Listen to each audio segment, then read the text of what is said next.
the David Cameron generation now. You've got a whole new you've got a whole new palette, so to speak. Do you find it inspiring? I mean, it's such a contrast to America, to the Obama.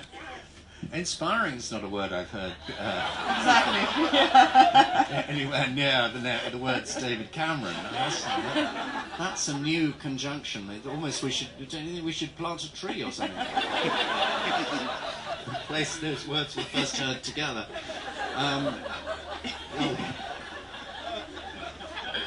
No, I think that obviously I've written about the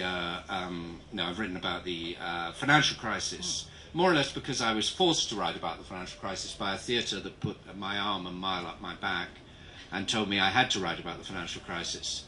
But I did it, and really I don't think, we're about to embark. There was essentially a double blackmail in Britain. The first blackmail from the bankers was that, they had to be given all our money in order that they should be allowed, to bail them out.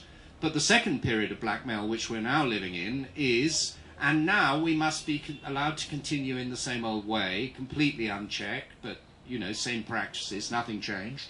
And if you don't let us do this, we will not produce the wealth to regenerate the society.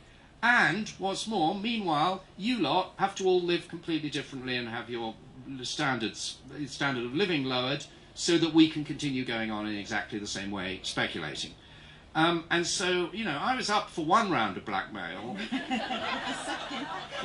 I'm not really up for the second round of blackmail myself. And so what seems to be happening is that Cameron and Clegg in a coalition are charging ahead.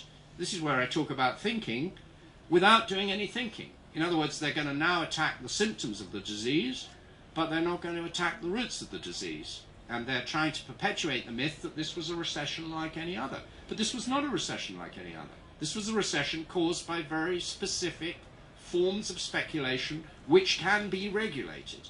But of course, there is no will in the new government to regulate those forms of speculation. A Robin Hood tax on bankers would be an incredibly fair way of the rest of us not suffering as much as we are going to in a budget which is going to be announced next week. And obviously the situation is very similar in France. So no, I don't find them very rich material. And do I want to write about old Etonians being in charge in Britain again? It's not a great prospect, is it? I mean, because they're not rich material, mainly because they don't know anything and they haven't lived, and there isn't enough substance to the people who are now running Britain for them to be interesting people for writers to write about. I wrote 5 or 6 plays about New Labour, or 5, 6 different things about New Labour. These were very considerable people. Well, even when you profoundly disagreed with them, you can't argue that Gordon Brown is a man in whom the most profound conflicts of life are embodied. He knows something about people who suffer. He knows about the poor. He knows about abroad, his whole experience in Africa. He has an idea of what he wants the country to be. But these people are just jockeys on the top of historical forces or on top of the banking industry, really.